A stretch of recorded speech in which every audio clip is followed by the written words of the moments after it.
12th का entire syllabus आपके लिए लेके आए हैं और इस सिलेबस में हम लोग कवर करेंगे पार्टनरशिप के सारे टॉपिक्स, लेकिन क्योंकि एग्जामिनेशन का टाइम है तो अभी आपके लिए लेटेस्ट तरीके से सारे सिलेबस को डिजाइन करके लाए हैं। अभी आप पहले फिलहाल तो देखें कि बहुत ज़्यादा समय आपका नहीं लूंगा, इसलिए आप सबसे पहले देखें कि किस तरीके से आपका सिलेबस डिजाइन किया हुआ है। जो लेटेस्ट सिलेबस है उसको देखें। लेटेस्ट सिलेबस में आपके पास है 2 पेपर्स हैं।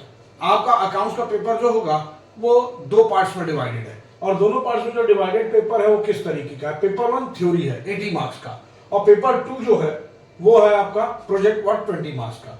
ये जो 80 मार्क्स का पेपर है इसका डिवीजन अपन देख लेते हैं। इसके डिवीजन में अगर हम देखते हैं तो सबसे पहले आपके पास आता है कि आपके पास पार्टनरशिप अकाउंट्स। अब पार्टनरशिप अकाउंट्स में इसमें सबसे पहले फंडामेंटल ऑफ पार्टनरशिप है। Fundamental of partnership 11 marks cover करता है। 11 मार्क्स कवर कर रहा है केवल एक अकेला चैप्टर। सेकेंड पार्ट को हम लेते हैं बी पार्ट को, जिसमें गुडविल है और गुडविल में रिकंस्ट्रक्शन ऑफ पार्टनरशिप, जिसमें एडमिशन, रिटायरमेंट और डेथ ऑफ पार्टनर, ये तीनों चैप्टर्स मिला के 15 मार्क्स है। ध्यान रखिएगा ये 3 चैप्टर्स 15 मार्क के हैं, तो आपको इस 15 मार्क के चैप्टर के लिए 15 मार्क्स के लिए आपको 3 चैप्टर्स में मेहनत करनी पड़ेगी। ऑन द अदर हैंड अगर हम बात करते हैं तो डिसोल्यूशन ऑफ द फर्म, तो डिसोल्यूशन ऑफ द फर्म में हमारे पास कितने मार्क्स हैं? हमारे पास है 8 मार्क्स। यहां पर 3 चैप्टर्स को पढ़ेंगे तो हमारे पास 15 मार्क्स है। यहां पर सिर्फ एक चैप्टर को पढ़ते तो 11 मार्क्स है, तो मुझे लगता है कि इस पे कंसंट्रेट करना चाहिए। और दूसरा है डिसोल्यूशन ऑफ फर्म, जिसमें सीधे सीधे 8 मार्क्स है, तो आपको इसमें कंसंट्रेट करना चाहिए। इसके आगे की अगर हम बात करें तो हमारे पास नेक्स्ट टॉपिक जो है जॉइंट स्टॉक कंपनी है। जॉइंट स्टॉक कंपनी के अंदर issue of shares. Issue of shares में अगर बात करते हैं तो 11 मार्क्स का एक अकेला चैप्टर है और उसके बाद हम देखते हैं तो इशू ऑफ शेयर्स के बाद इशू ऑफ डिबेंचर्स और रिडम्पशन ऑफ डिबेंचर्स, ये 8 मार्क्स का है। Apart from that final accounts of company जो है वो 7 मार्क्स का है। तो आपके पास शेयर्स वाले चैप्टर में अच्छे मार्क्स स्कोर करने का आपके पास ऑप्शन अवेलेबल है, लेकिन वो कहां पे है? इशू ऑफ शेयर्स में 11 मार्क्स। इशू ऑफ शेयर्स के छोटे छोटे पार्ट्स में देखिए बड़ा क्वेश्चन आएगा, छोटा क्वेश्चन आएगा, वो बात अलग है, लेकिन यहां पर 11 मार्क्स बहुत आसानी से कवर कर सकते हैं, प्रोवाइडेड फॉर फ्यूचर का एक टॉपिक है जिसके लिए एफर्ट्स करने पड़ेंगे। अपार्ट फ्रॉम दैट पूरे चैप्टर से पूरे के पूरे सिलेबस में ऐसी कोई चीज नहीं है जिसको हम लोगों को ध्यान देना पड़े। अब आप आगे बात करते हैं तो ये लास्ट पार्ट है जिसमें फाइनेंशियल स्टेटमेंट एनालिसिस आता है। फाइनेंशियल स्टेटमेंट एनालिसिस में अगर आप देखते हैं तो आपके पास ये 4 मार्क्स का है। Financial statement analysis comparative common size की बात कर रहा है। कंपैरेटिव कॉमन साइज में आपके पास 4 मार्क्स है और नीचे कैश फ्लो स्टेटमेंट 8 मार्क्स का है और यहां पर रेशियो एनालिसिस जिसमें 8 मार्क्स है। अब यहां पर भी सोचने वाली बात है कि हमको क्या करना, ये 8 मार्क्स के लिए एफर्ट्स करने हैं। तो आपके पास जो मेजर टॉपिक हो गए उसमें हो गया फंडामेंटल ऑफ पार्टनरशिप 11 मार्क्स और यहां पर लिख लेते हैं 11 मार्क्स फंडामेंटल ऑफ पार्टनरशिप, उसके बाद डिसोल्यूशन 8 मार्क्स और उसके बाद आपका financial statement analysis 4 marks, comparative common size और नीचे चले जाते तो रेशियो एनालिसिस 8 मार्क्स। 8 8 16 और 4 20 20 10 30 31 नंबर यहां, और ये जो है इसमें कम से कम 15 मार्क्स आपको मिल जाते हैं, तो 46 मार्क्स एक ठीक ठाक स्कोर आपका बन जाता है। 15 मार्क्स इसलिए क्योंकि ये इंटरनल है और ये इंटरनल मार्क्स कोई भी स्कूल अपने स्टूडेंट्स को, जब तक कि उसने कोई बैड बिहेवियर ना किया हो, अपने स्कूल के टीचर्स ही वहां पर बैठते तो जनरली वो थोड़े से सिंपैथेटिक वे में विचार करते हैं और अपने बच्चों को इतने मार्क्स तो एटलीस्ट दिलवा ही देंगे। तो इस हिसाब से 46 to 50 मार्क्स आपके आराम से बन जाते हैं। जो बच्चा एकदम बॉर्डर पे है, जिस बच्चे ने पढ़ा नहीं है, वो बच्चा ये वीडियो को ज्वाइन कर ले, उनके लिए ये जो बॉर्डर है। रीजन बिहाइंड दैट कि कुछ बच्चों ने या तो थोड़ा सा नेग्लिजियंस किया या फिर किसी कारण से वो प्रॉपरली पढ़ाई नहीं कर पाए हैं, या कुछ बच्चे बदमाशी मस्ती करने के चक्कर में रह गए और अभी बचा हुआ है उनका सिलेबस। तो ऐसे बच्चों के लिए हमने ये व्यवस्था की है और खासकर जिन बच्चों को बाकी देखना है आप उसको भी देख सकते हैं। तो हमारे पास कुल मिला के ये पोजीशन है कि हम इतने मार्क्स को स्कोर कर सकते हैं। अच्छा, आपको सबसे ज्यादा तो आपको ध्यान देना चाहिए एमसीक्यू पे। देखिए टोटल 20 मार्क्स के एमसीक्यू और 1 मार्क क्वेश्चन, एमसीक्यू और 1 मार्क क्वेश्चन ये आपके पास आते हैं। तो इस हिसाब से आपको 20 मार्क्स तो पूरे पेपर में यहां से भी मिल सकता है। इसका मतलब ये नहीं कि 46 प्लस 20, हाँ सारे चैप्टर्स मिलाकर आपके पास 20 मार्क्स के 1 मार्क क्वेश्चन या एमसीक्यू आते हैं।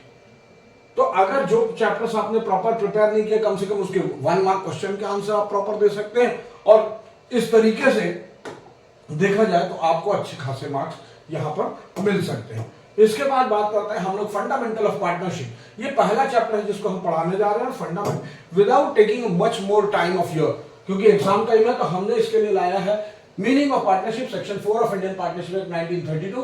Partnership is the relation between persons who have agreed to share the profit of the business carried on by all or any of them acting for one. इस definition को देने का मतलब यह है कि इसके अंदर से हमने उसके फीचर्स एक्सट्रैक्ट कर ले हैं, और फीचर्स एक्सट्रैक्ट करने हैं तो किस तरीके से करेंगे, तो देखिए एसेंशियल फीचर्स ऑफ पार्टनरशिप देखते जाएंगे तो आपको यहां पर मिलेगा partnership is the relation between persons.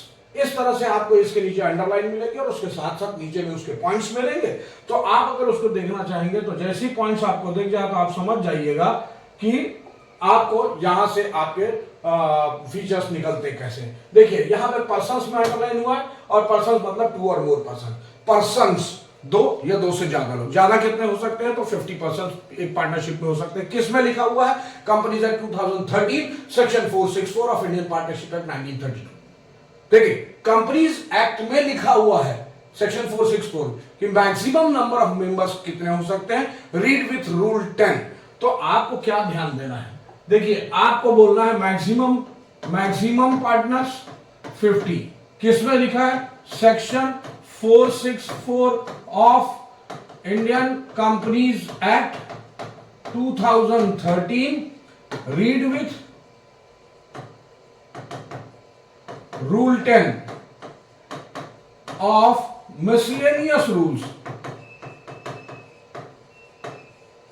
2014।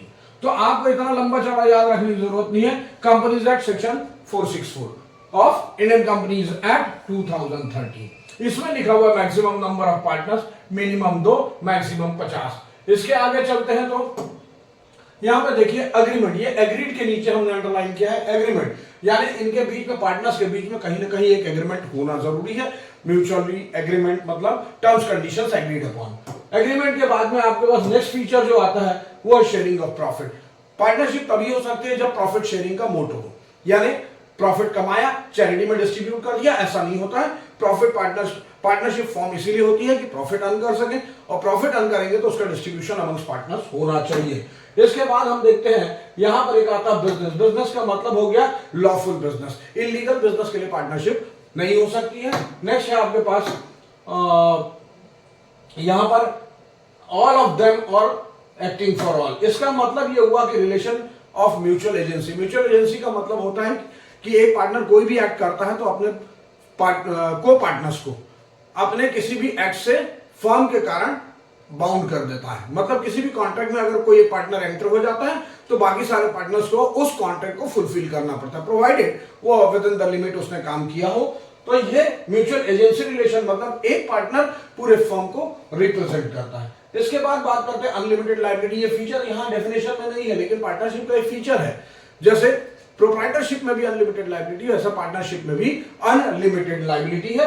और उस अनलिमिटेड लायबिलिटी के फीचर के बाद आपके पास आ जाता है कि नोट। यही नोट मैं बात कर रहा था कि ये क्या नोट है, तो central government is empowered to prescribe maximum number of partners in a firm but below 100। इस कहानी को आप समझे कि क्या हुआ है। जब कंपनीज एक्ट 2030 बना तो यहां पर सेंट्रल गवर्नमेंट को ऑथोराइज कर दिया गया कि भैया आप number of partners maximum decide करो, लेकिन कितना, तो maximum number of partners decide तो कर सकते हो बट उनके ऊपर भी एक बाउंडेशन लगा दिया कि 100 से ज्यादा पार्टनर्स आप डिसाइड नहीं कर सकते। तो सेंट्रल गवर्नमेंट ने क्या किया, सेंट्रल गवर्नमेंट ने डिसाइड कर लिया, सेंट्रल गवर्नमेंट ने क्या डिसाइड किया, सेंट्रल गवर्नमेंट बोलता है कि भाई इसमें हम लोग मैक्सिमम नंबर ऑफ पार्टनर्स 50 रखेंगे। तो the central government has prescribed the maximum number of partners in a firm to be 50, so a partnership firm can not have more than 50 partners. ये कहां लिखा हुआ है? तो सेक्शन यहां पर देखिएगा, मैं बार बार आपको अंडरलाइन करके इसीलिए दिखाना चाहता हूं। Section 464 of Indian companies act 2013, read with rule 10 of miscellaneous rules 2014, इसमें ये चीज लिखी हुई है। तो आपको क्या करना है, आपके पास होना चाहिए section 464, maximum number of partners 50, किसको है एम्पावर, किसको किया है? सेंट्रल गवर्नमेंट को। नाउ इसके बाद हम बात करते हैं अगले टॉपिक की। तो अगला टॉपिक क्या कहता है? Partnership deed. क्या है partnership deed? Partnership deed, the partnership act does not require that an agreement must be in writing, यानी रिटन फॉर्म में अगर कोई चीज होगी, टर्म्स कंडीशंस होगी, तो that is we called deed. But अगर रिटन फॉर्म में नहीं है तो इसको पार्टनरशिप अग्रीमेंट कह सकते हैं। But the document in writing which contains the terms of an agreement is called partnership deed. ऐसे terms condition suppose written form में है, sign by all the partners है, तो ये पार्टनरशिप डीड कहलाएगी। इसके आगे चलते कि partnership deed is a written agreement between the partners as per Indian partnership act 1932। Written agreement है, partnership deed is a written agreement between the partners as per Indian Partnership Act 1932. It is a mandatory to have partnership deed in written form. Mandatory का मतलब हो गया suggestive है कि आपको written form में होना चाहिए। Obligatory का मतलब होता है compulsion। तो यहां पर हमने कर दिया, but it is better to have written agreement to avoid the conflicts in the future and the deed must be signed by all the partners. ऐसा सजेस्ट किया गया है कि भैया आपके पास डीड होना चाहिए, और ये डीड अगर है तो आगे जाकर कोई भी डिस्प्यूट्स आते हैं तो सारे पार्टनर्स उसमें साइन किए हुए हैं, इसलिए वो अपने आप बाउंड हो जाएंगे और इससे बाहर कुछ और अपनी एग्रीमेंट्स को नहीं रख पाएंगे। तो यहां पर इसके बाद आता है टॉपिक, जो इसके बाद का टॉपिक है पार्टनरशिप फॉर्म और partnership partners. Persons who have entered into partnership with one another are individually called partner. A B C तीन लोगों ने partnership form partnership business start करने की बात की, तो A B and C individually they will be called partners, और collectively इसको कहा जाता है फर्म। एबीसी को तीनों को मिला के फर्म कहलाएगा, और जिस टाइटल के अंदर पार्टनर्स काम करते हैं वो क्या कहलाएगा? Firm name. The name under which the business is carried is called the firm name. इसके बाद हम बात करते हैं important terms to be included in the partnership deed. क्या क्या ऐसी बातें, हमने 5 बातों को याद रखना है। क्यों 5 बातों को याद रखना है? वैसे तो कई बातें हो सकती, बहुत सारी टर्म्स कंडीशंस हो सकती है, लेकिन सारी टर्म्स कंडीशंस की बजाय better to have least 5 points. 5 points examination point of view से है, वैसे तो बहुत सारे पॉइंट्स होते हैं, लेकिन 5 पॉइंट्स जो है वो बहुत इंपॉर्टेंट पॉइंट्स है, और ये 5 के 5 पूरे पॉइंट्स को आपको ध्यान रखना है। एनीवे, यहां पर बात करते हैं, देखिए, the following are the few terms that is to be included in the partnership deed। पहला डिस्क्रिप्शन ऑफ पार्टनर, पार्टनर्स का नाम क्या होगा, उनका डिजिग्नेशन या उनका डिस्क्रिप्शन, उनका एड्रेस, उनका पर्सनल डिटेल्स इसमें आती है। डिस्क्रिप्शन ऑफ फर्म, यानी फर्म का नाम क्या होगा, फर्म का एड्रेस कहां पर होगा। तीसरा पॉइंट आ जाता है place of the business, address of the principal place of the business, यानी अगर फर्म बहुत सारे शहरों में काम कर रही है तो इसका मेन बिजनेस का सेंटर कहां पर होगा और कहां से बिजनेस कैरी किया जाएगा।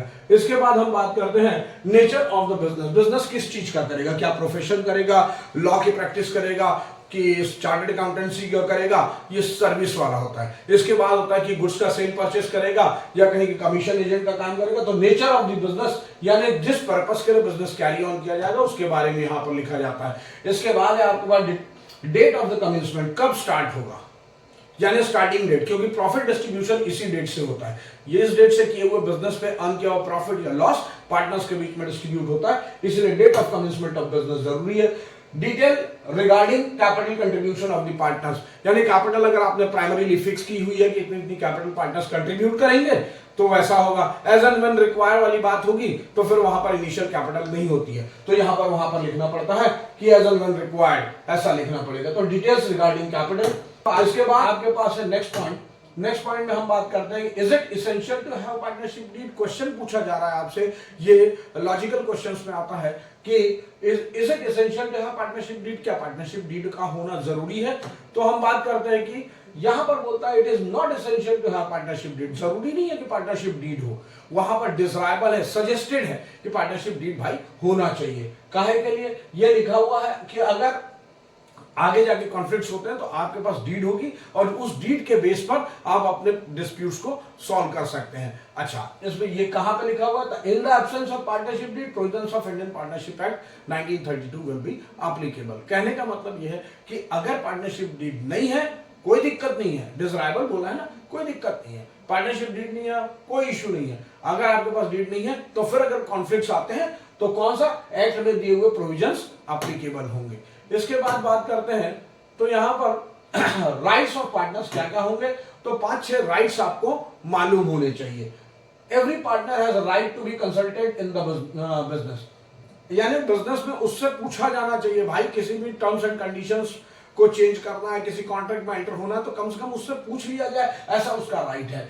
The partner has right to inspect the books of accounts, उसका राइट है क्योंकि उसने पैसा लगाया तो उसका राइट है कि भैया उससे पूछा जाए, उसके बाद उसको बुक्स देखने का अपॉर्चुनिटी मिलना चाहिए ताकि वो अपने इंटरेस्ट को प्रोटेक्ट कर सके। नेक्स्ट है the partner right to participate in the business, business में उसको पार्टिसिपेशन का राइट है, सिर्फ पूछ लेना सफिशिएंट नहीं है। अगर वो चाहता है कि बिजनेस में एक्टिव पार्टिसिपेशन करे तो उसको अधिकार है कि अपना बिजनेस में प्रॉपर टाइम दे सके और वहां पर वो बिजनेस कर सके। In case of emergencies partner has right to act according to the best judgment and be indemnified for the expenses incurred by them, यानी इमरजेंसी की केस में वो सबसे बेस्ट ऑप्टिमम मेथोडोलॉजी से वो काम करेगा, यानी अपने बिजनेस के ज्यादा अच्छे प्रोटेक्शन के लिए काम करेगा और इसके लिए अगर उसने कुछ खर्चा भी इनकर कर दिया तो उसको रिएम्बर्स होना चाहिए।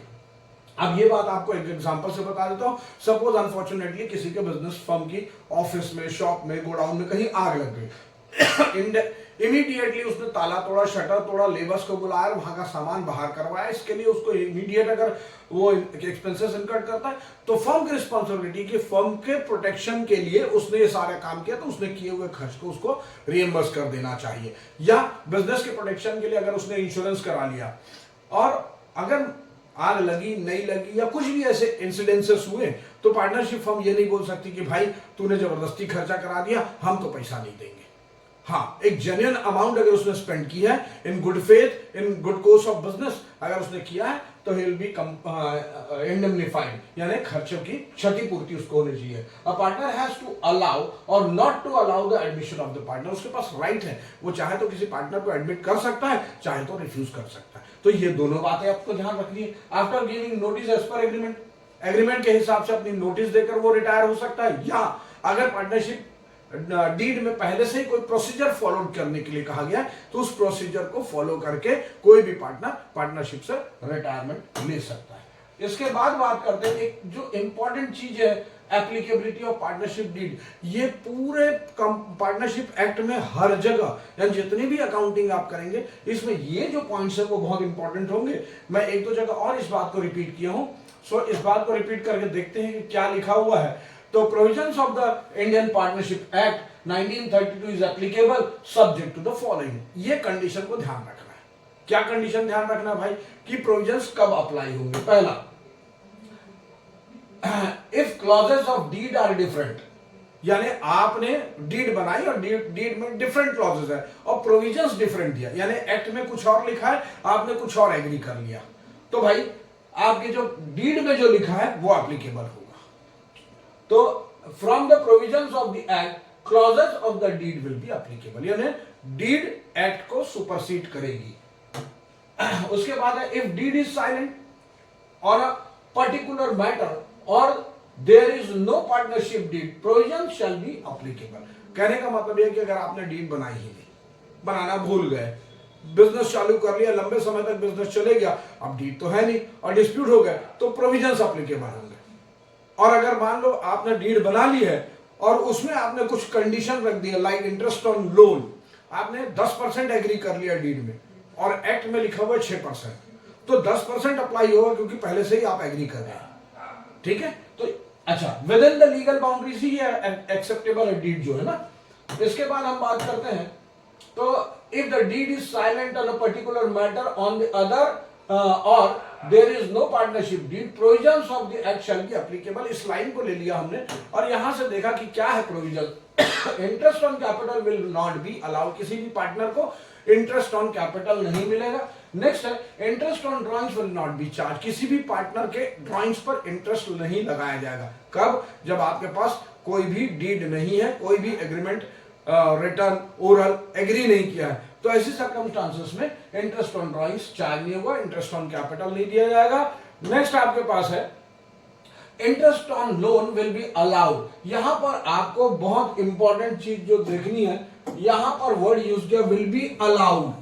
इसका मतलब यह है कि अगर आपने फर्म से लोन लिया है तो आपको इंटरेस्ट मिलेगा, और कोई एग्रीमेंट नहीं है तो कितना परसेंट मिलेगा? 6%। आपने लोन लिया, यानी partner has taken loan from the firm, तो वो चीज नहीं है।